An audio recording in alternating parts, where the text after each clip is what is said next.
सतीश भोसले उर्फ खोक्याच्या बीडमधल्या घरावर अखेर बुलडोझर चालवण्यात आलाय। खोक्याच्या व्हाईट हाऊस नावाच्या घरावर बुलडोझर चालवला गेलेला आहे। वन विभागाच्या जमिनीवर त्याचं बेकायदा घर असल्यानं वन विभागाने ही धडक कारवाई केलेली आहे।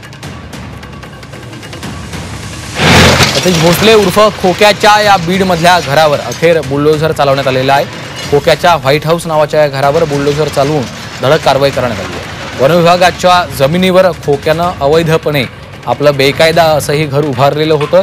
त्यानंतर आता वन विभागाने धडक कारवाई करत खोक्याच्या या अवैध घरावर बुलडोझर चालवलेलं आहे, त्याचं घर जमीनदोस्त केलेलं आहे। वन विभागाने ही धडक कारवाई केलेली आहे। सतीश भोसले उर्फ खोक्याच्या बीडमधल्या घरावर अखेर बुलडोझर चालवण्यात आल्याची ही दृश्य आहेत।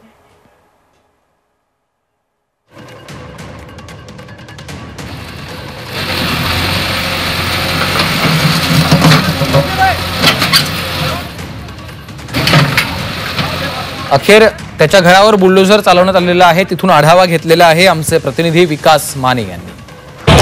सतीश भोसले उर्फ खोक्या याच्या घरावरती जी आहे अखेर तोडक कारवाई करण्यात आलेली आहे। सध्या आपण पाहू शकता या ठिकाणच्या शिरूर कासार परिसरामध्ये खोक्याचं वास्तव्य होतं आणि ही जी जागा आहे ती वन विभागाच्या अखेरीत येते आणि अखेर या ठिकाणी जे काही अतिक्रमण होतं, या ठिकाणचा जो ग्लास हाऊस होता त्याच्यावरती ही तोडक कारवाई जी आहे ती करण्यात आलेली आहे। जवळपास या ठिकाणी 2 ते 3 JCB आहेत। या JCBच्या माध्यमातून ही तोडक कारवाई जी आहे ती सुरू करण्यात आलेली आहे। खोक्याचं जे घर होतं त्याच घरावरती एक नोटीस जी आहे ती देखील लावण्यात आलेली आहे। याच नोटिसीवरती हे जे अतिक्रमण होतं ते काढण्याचे सूचना ज्या आहेत त्या दिल्या गेल्या होत्या। या ठिकाणी पाहतो की वन विभागाचे जे अधिकारी असतील, कर्मचारी असतील, त्यांच्या माध्यमातून या ठिकाणी कारवाई जी आहे ती सुरू झालेली आहे। मागील जवळपास 2 तासांपासून ही कारवाई आहे। मात्र या ठिकाणचं जे काही पक्कं बांधकाम होतं ते मात्र सध्या राहिलेलं आहे आणि त्याच पक्क्या बांधकामावरती सध्या कारवाईला ही सुरुवात आपण पाहू शकतो। मात्र जे ग्लास हाऊस होतं, जे ग्लास हाऊस म्हणजे काचेचं जे स्ट्रक्चर बांधण्यात आलेलं होतं त्या स्ट्रक्चरवरती मात्र ही कारवाई जी आहे ती पूर्णतः करण्यात आलेली आहे। JCB जो आहे तो थेट चढवण्यात आलेला आहे आणि जो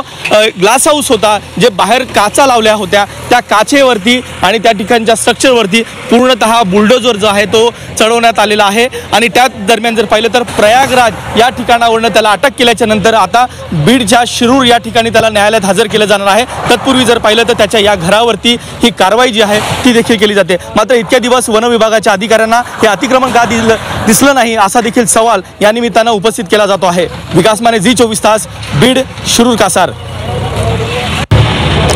खोक्याच्या बीडमधल्या या घरावर आता बुलडोझर चालवण्यात आलेला आहे। वन विभागाच्या जमिनीवर खोक्यानं अनधिकृतपणे हे घर उभारलेलं होतं। अखेर आता धडक कारवाई करत वन विभागानं त्याचं घर जमीनदोस्त केलं।